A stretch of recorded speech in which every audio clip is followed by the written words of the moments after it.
Não tem um sonho americano? Cara, vou para a América, o sonho, pronto. O sonho americano, para quem não sabe, não é a Amazônia, não é porra, não é conquistar a Groenlândia. Em 1910, tentaram de novo, não conseguiu. Quem conseguiu dominar a Groenlândia? Alguém sabe quem foi? A Groenlândia é um ponto de força e de impedimento para movimentar navios e tropas da Rússia ou da China ou de algum outro ator passando por cima, entendeu? Só que enquanto isso acontecia, enquanto essas semanas passam, aí mais de uma semana passa, e a gente está entendendo o que está acontecendo com a Venezuela, o Trump estava fazendo uma outra coisa lá na Groenlândia. Vocês lembram da Groenlândia, certo? Começamos o ano com o Trump falando que o Canadá poderia ser anexado aos Estados Unidos, que o porto do Panamá deveria ser dos Estados Unidos e a Groenlândia também. Falaram, vamos comprar isso aqui, vamos comprar a Groenlândia. E aí, papo vai, papo vem, muita coisa foi acontecendo e entrou essa questão do Maduro, que está rolando há muito tempo, cada hora um passo a mais, uma peça de xadrez a mais sendo colocada nisso aí. E no meio de tudo isso, descobriu-se, a Dinamarca descobriu que estava acontecendo uma espécie de operação secreta ali, com algumas pessoas dos Estados Unidos trabalhando ali as influências. Miqueias, o que aconteceu, Miqueias? Porque o que eu tô entendendo de tudo isso é que me parece que o Trump tá se aproveitando desse cenário, de ter virado o centro das notícias, essa situação com Maduro. Enquanto isso, enquanto essa cortina de fumaça acontece, ele vai fazendo o que ele tem que fazer nos outros lugares do mundo, certo? E, no fim das contas, por que a Groenlândia, Miquel, além de tudo, ainda é esse ponto pro Trump? A Groenlândia era uma colônia, né, da Dinamarca e hoje é um território autônomo, assim como é Taiwan para a China, por exemplo. E a Groenlândia é muito interessante para os Estados Unidos, que inclusive possui bases militares por lá, justamente porque ali representa um ponto de apoio, até numa questão de uma possível agressão russa contra os Estados Unidos. Ela está muito bem localizada geograficamente e com o degelo causado aí pelo aquecimento do global, a gente ainda tem tido mais facilidade de acesso a depósitos de minerais, depósitos de terras raras, petróleo e gás naquela região que antes ficava um pouco mais difícil de acessar por conta do gelo. Então, tudo isso fez o presidente Donald Trump olhar com maior interesse para aquela região e, inclusive, ele cogitou não só a compra, como ele disse que não deixaria de usar a força se fosse necessário para tomar a Groenlândia. E aí teve lá a visita do vice-presidente J.D. Vance, o próprio filho do Donald Trump teve por lá também, visitando a Groenlândia, mas as coisas deram uma acalmada, a história foi morrendo, né? Embora o pessoal da Groenlândia não ficou nada feliz com isso, a Dinamarca não ficou nada feliz com isso também, porque eles falaram, cara, o cara chega aqui, a gente sempre foi parceiro, sempre foi aliado, o cara chega aqui agora diz que quer comprar a gente, e se a gente não aceitar ser vendido, ele vai tomar na força? Peraí. E aí criou um climão, mas ficou por isso mesmo, a história morreu. Só que, aparentemente, agora a Dinamarca descobriu que a história não morreu de verdade. O que estaria acontecendo seria um movimento feito por alguns agentes americanos. A Dinamarca não deu muito mais informações, mas somente que agentes americanos estariam tentando influenciar a Groenlândia. O que eles querem dizer com isso? Influenciar a Groenlândia seria se aproveitar de acontecimentos reais ou inventados para gerar narrativas a favor dos Estados Unidos e ou contra a Dinamarca, para que a própria população da Groenlândia, de 58 mil habitantes hoje, buscasse aí uma aceitação, quisesse se tornar americana, quisesse fazer parte dos Estados Unidos. Isso por quê? Na proposta de compra do Donald Trump, ele estaria disposto a oferecer mais do que hoje a Dinamarca dá em dinheiro para esse território autônomo que é a Groenlândia, que seria ali algo, a Dinamarca dá algo em torno de 600 milhões de dólares, o Donald Trump viria cobrindo essa oferta.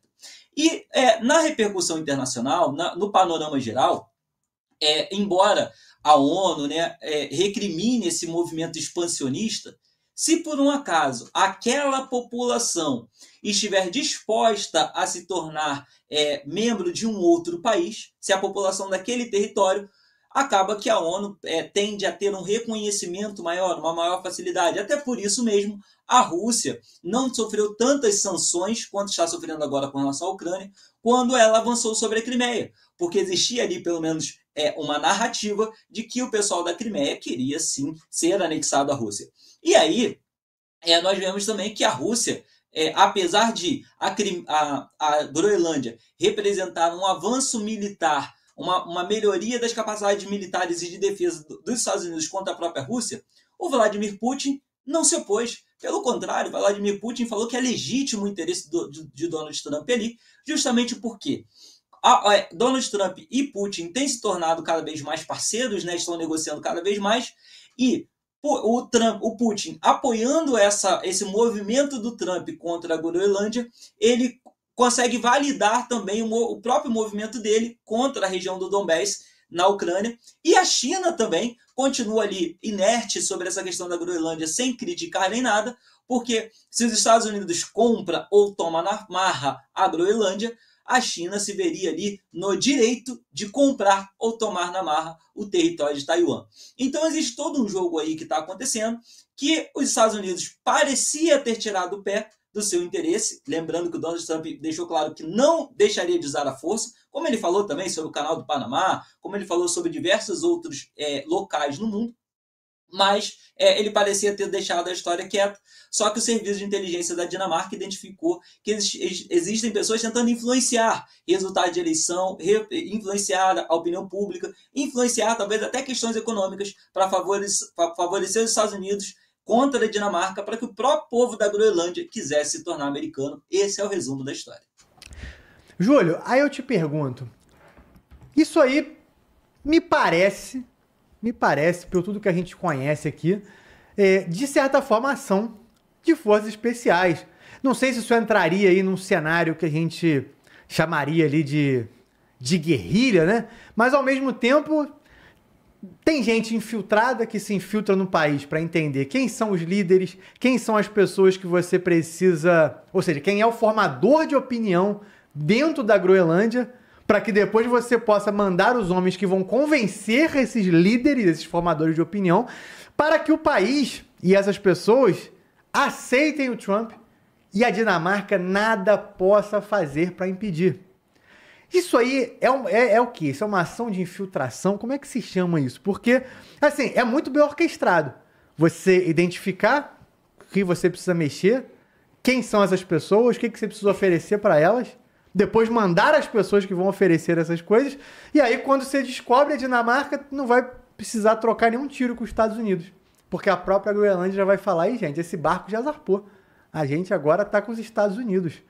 Como é que você enxerga essa operação? Porque agora que a Dinamarca descobriu isso, meu irmão, me parece que já é um pouco tarde, né? Porque eles descobriram isso, chamaram o embaixador lá, porque o caldo já entornou, né?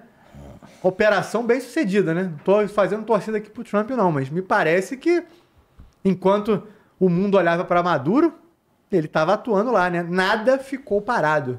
Tô correto? Eric, isso se chama a vida de verdade. Isso se chama diplomacia. Sabe por quê, Eric? Porque eu chamo de diplomacia? Porque toda diplomacia é um grande grau de inteligência. O mundo todo e em todo o tempo está tentando influenciar o outro lado ou o seu redor para seu favor. Isso é completamente natural. Podemos exemplificar, por exemplo, a atitude do presidente Lula chamar diversos influenciadores digitais para influenciar a favor do governo a população. Isso acontece o tempo inteiro. É claro que as notícias anti-trumpistas, anti-Putin, têm anti-tudo dentro da mídia e elas trabalham muito bem.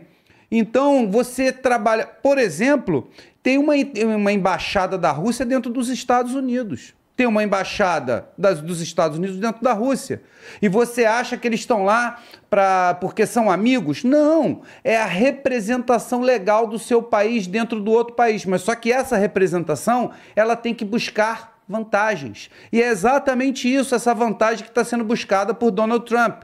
Ele está tentando influenciar de uma maneira positiva para a América a Groenlândia. E quem não está gostando disso? A Dinamarca. Então, o que me parece, como você mesmo disse, que os Estados Unidos ou o Trump está se dando bem ou isso está dando certo, é porque a Dinamarca não está fazendo o dever de casa. Porque quando você paga mais, se o país é soberano, ele tem o direito de simplesmente ir para o lado que quiser. Então, eu discordo um pouco com a fala do Miqueias, porque Donald Trump foi agora a público, quando eu estava vindo para cá, eu vi numa notícia em alguns canais que eu sigo, que Donald Trump foi ao público e disse o seguinte: bem, eu falei sim em retaliação militar, mas volto atrás e falo o seguinte: deixe o povo da Groenlândia decidir o que quer. É exatamente o que ele está fazendo. Ele não vai invadir nada, ele não vai fazer nenhuma ação militar. Ele vai influenciar e a Dinamarca, né, vai decidir, ou futuramente vai decidir, de ir para o lado dos Estados Unidos ou não. Está na mão da Dinamarca. Ele está na mão da Groenlândia. Ele está tirando a Dinamarca de jogo. Isso é uma estratégia que só a diplomacia proporciona. Você influencia para a sua vantagem. Carcará, o que você achou de toda essa situação, da operação? Enquanto isso, gente, enquanto o Carcará fala, vamos fazer a gente chegar a 3 mil likes, gente. Faltam 330 likes. Dá essa força aqui pra gente. Se você tá aqui até agora porque você gosta do programa, tá curtindo, e também se inscreva no canal, mas deixa esse like aí que dá muita força aí pra gente, ó. Falamos aí, já tá subindo. Carcará, a palavra está com você. O Júlio falou muito, todo mundo aí falou na marca. Gostei da fala do Júlio aí. A Groenlândia, cara, é um território semi-autônomo da Dinamarca, né? Que é um país da OTAN, e os Estados Unidos também digamos assim, o xerife da OTAN, né? Ele que banca 50% da OTAN em tudo. E a Groenlândia é um projeto muito antigo dos Estados Unidos. Quando os Estados Unidos compraram o Alasca da Rússia, em 1860, acho que foi isso, 1860, alguma coisa assim, o presidente da época queria comprar a Groenlândia e não conseguiu. Entendeu? Então é um projeto americano muito antigo, tá? O Trump está só revivendo. Não tem um sonho americano, cara, vou para a América, o sonho, pronto. O sonho americano, para quem não sabe, não é a Amazônia, não é porra, não é conquistar a Groenlândia. Em 1910, tentaram de novo, não conseguiu. Quem conseguiu dominar a Groenlândia? Alguém sabe quem foi? Na Segunda Guerra Mundial? O Hitler. O Hitler foi lá, essa porra é minha. E aí o americano estava na dele, estava nem se metendo com guerra, não. Ou seja, o Hitler tomou a Groenlândia já, cara. Já tomou e tocou zaralho. O americano foi lá e retomou e tal. Já tem base lá, tinha tudão, saiu. Um dia desse, o vice-presidente foi lá, o Di Vance, foi ele, foi a segunda-dama, a esposa dele. Fizeram lá a campanha, fizeram lá tipo um assírio, teatro, conversaram. Ou seja, está nos projetos.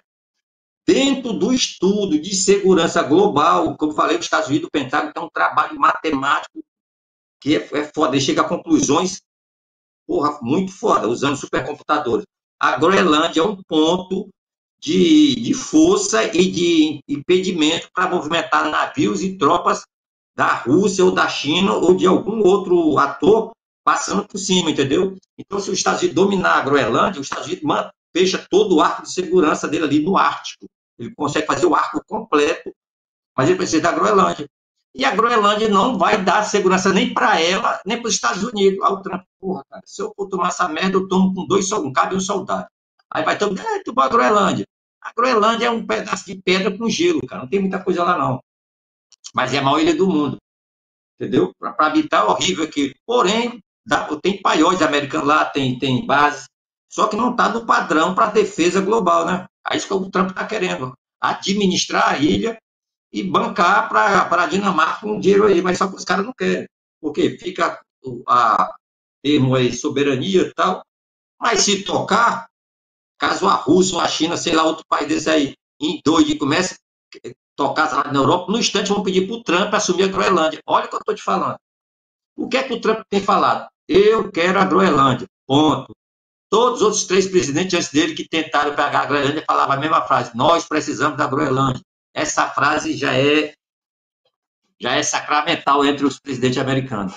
Eu não sei como vai ficar. Ele fez um trabalho que a gente chama de soft power, né? Ele fez uma pesquisa, nada mais do que isso. Aí tem esse escândalo todo e tal, mas esse labacé todo aí, cara, não tem esse mistério, não tem nada demais, eu não vi nada demais, não tem ameaça. O povo da Groenlândia fala inglês também, lá tem comunidade americana lá, inglesa que mora lá, tem americano morando lá, militar, né? Só quem reclamou foi o governo dinamarquês. Você não tem dizendo que o povo falou se queria ser americano ou não. Não tem essa parte, né? Igual a Rússia fez lá no Donbass, como diz meu amigo aí, Miquel. Não sei como vai ficar, isso é muito, muito incipiente nos dias atuais, né? Só que o que está pegando mesmo é a guerra lá da Ucrânia, cara. Aí o nego está escondendo com a Groenlândia, está pegando tudo. Eu falei aí, o Putin, o Trump vai chegar para o Putin e falar assim, eu não quero saber mais da porra da Ucrânia, resolve isso aí. E deixa a Venezuela comigo.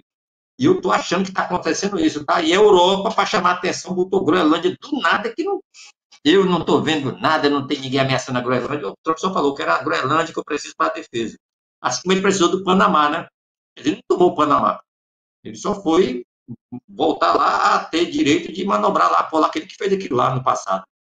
Entendeu? Mas é isso aí. É muito barulho para pouca coisa, tá, cara? A Groenlândia. O que está pegando mesmo é a Venezuela, os cartéis de droga, países se aliando com traficantes, narcoterroristas e ditadores, e a guerra na Ucrânia, que pelo jeito vai durar mais até 2030, essa nova análise. E o que estão falando? Que a Rússia agora está em guerra e começou a gostar da guerra. Isso que está rolando. Inclusive entrou no outro oblast, que ela não tinha entrado ainda. Já entrou, atacou no outro local lá, que ela nunca tinha entrado, e abriu a sexta frente. Isso que está pegando, tá, senhores? O resto é só ruído. As tropas brasileiras indo para a fronteira de Roraima.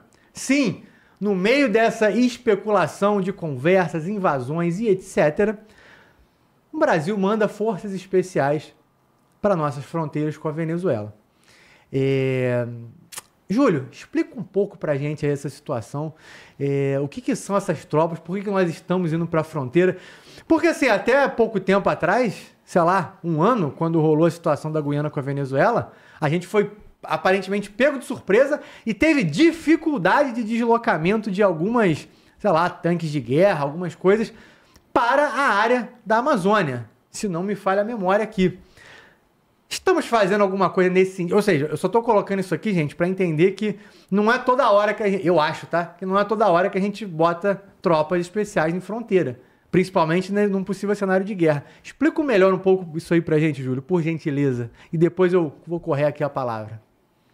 Bem, Eric, tem um nome que especifica muito bem isso, chama-se Operação Acolhida. Os militares brasileiros sempre estiveram, né, num período pregresso, sempre estiveram naquela região. Então não é nenhum tipo de movimento atípico. É claro que esse movimento atípico que está acontecendo e que a mídia está retratando é justamente por causa da situação quente que está acontecendo, das movimentações da tropa americana em retaliação às forças venezuelanas. Então seria completamente plausível qualquer país, independente de ideologia ou política, qualquer país desse planeta agir dessa maneira quando uma situação dessa se estabelece. Se isso fosse na Grécia, se isso fosse no Japão, qualquer país mandaria tropa para as suas fronteiras do país que está sendo retaliado pelas forças americanas. Nós vemos muito bem que no Oriente Médio algo acontecia entre Israel e Irã ou qualquer outro país do Oriente Médio, a faixa de Gaza, por exemplo, o Egito tomava providências. Como? Botando tropas na sua fronteira. É assim que age uma força armada séria. Então, é natural uma movimentação de tropas para lá. E sobre a matéria de forças especiais, é óbvio que toda movimentação de tropa tem essa ferramenta de operações especiais. No caso do Exército, os FEs, né, os paraquedistas, os precursores, os comandos. No caso da Marinha, os comandos anfíbios, o GRUMEC. E no caso do Paraçar, o Paracomandos e o Paraçar propriamente dito, que faz essa operação de resgate. Então é natural você ter tropas de operações especiais nesses montantes. Estamos lá na Operação Acolhida há muito tempo e posso dizer com toda a propriedade, tenho amigos lá nesse exato momento trabalhando em prol do nosso Brasil.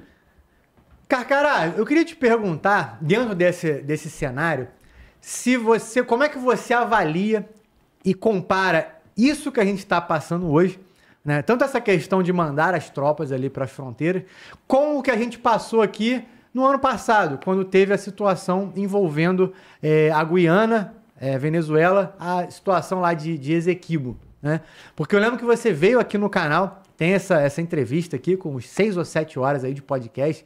Para quem, inclusive, está conhecendo o canal agora, né, eu vejo que tem algumas pessoas novas que estão chegando aí, né, recentemente.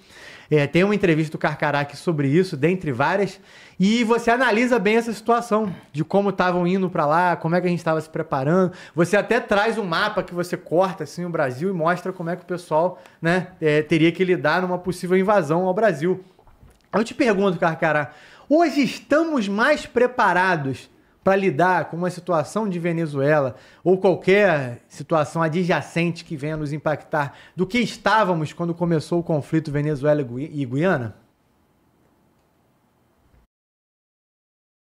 Camarada, vamos lá. A Força Aérea tinha que receber 36 caças, recebeu 9. Os caças estão parados porque não tem combustível. A tropa não está fazendo todos os exercícios porque não tem munição, não tem e não tem dinheiro para isso. A verba militar foi cortada. Os quartéis estão trabalhando na semi-escuridão, vários setores com luz e ar-condicionado ligado. Tem base aérea que o comandante, que é aquele coronel vibrador, ele está pegando vaquinha dos oficiais e alguns suboficiais para pagar papel higiênico, material de limpeza. Isso é a situação do Brasil.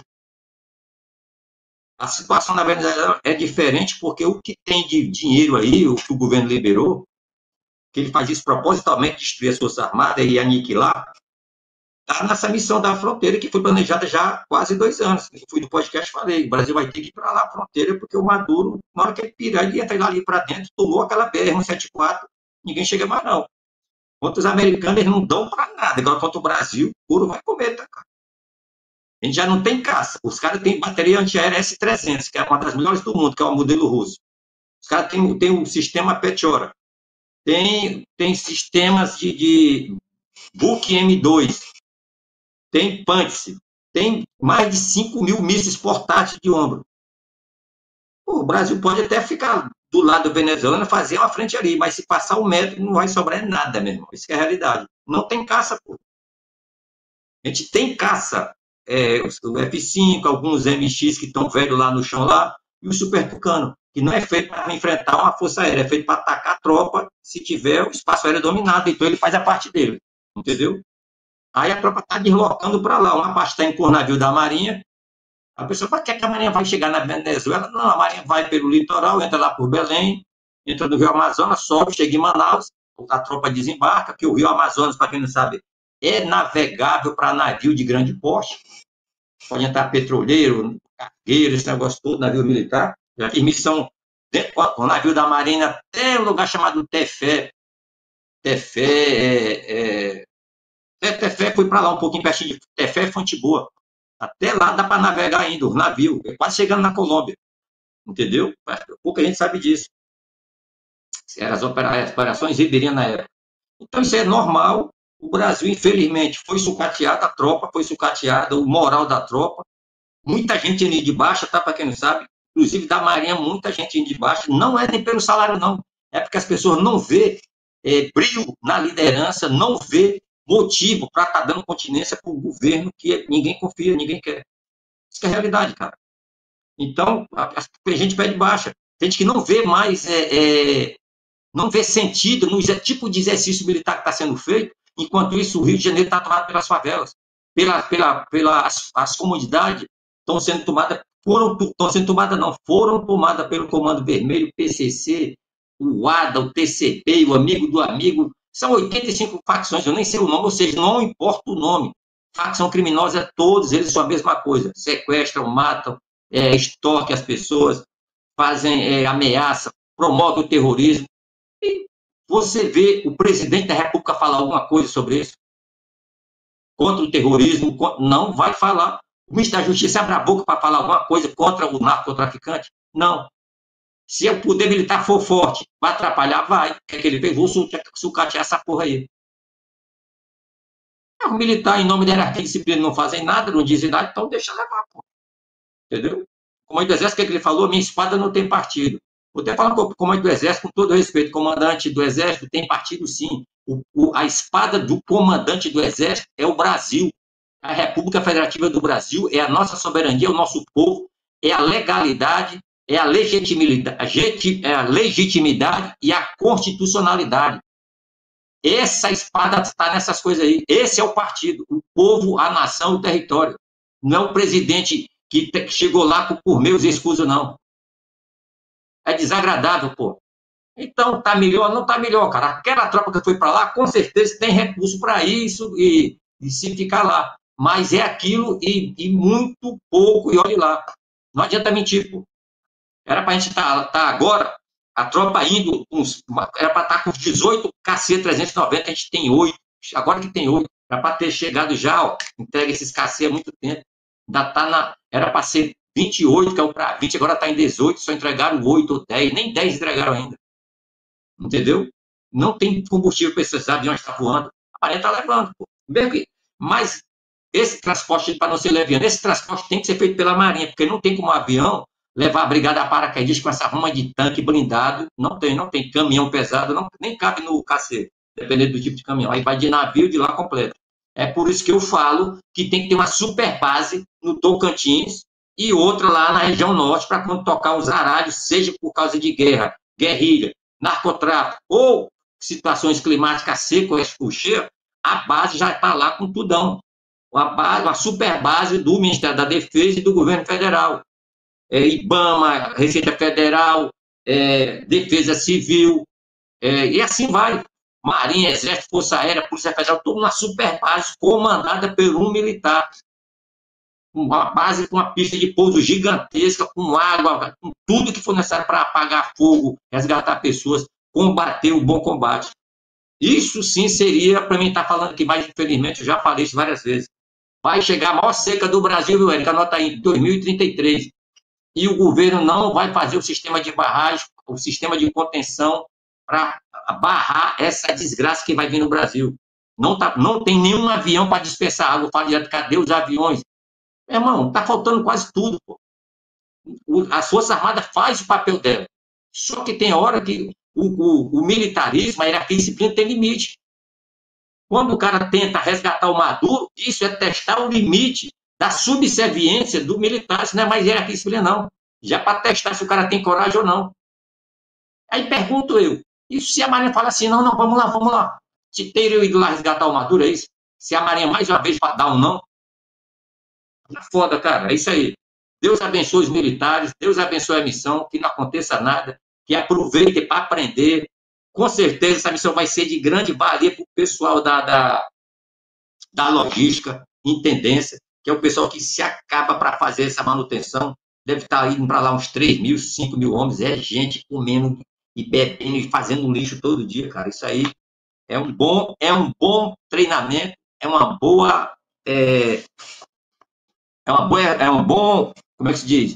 É um treino eficaz para a tropa, entendeu? E mostra para o Maduro que naquela setor ali, se ele for para lá, ele vai levar chumbo, porque a tropa está lá. Aquele contingente lá resolve, tá, o meu amigo Eric? Perfeito. Carcará falou que anos aí vão passar e eles não vão resolver essas questões que ele está colocando. Eu acho que vão sim, irmão. Eles estão só esperando acabar os estádios da Copa. Quando terminarmos os estádios da Copa do Mundo no Brasil, a gente vai dar atenção para essa questão. Só está faltando isso. Os estádios estão quase prontos. Já a gente dá atenção para essa questão. Aí, Batata, eu nem trouxe aqui para essa notícia, porque isso ia gerar uma outra notícia, outro debate. Mas o curioso dessa situação toda é que quem rapidamente resolve os seus problemas são as facções que ficam ali nas fronteiras para trazer droga e tudo mais, né?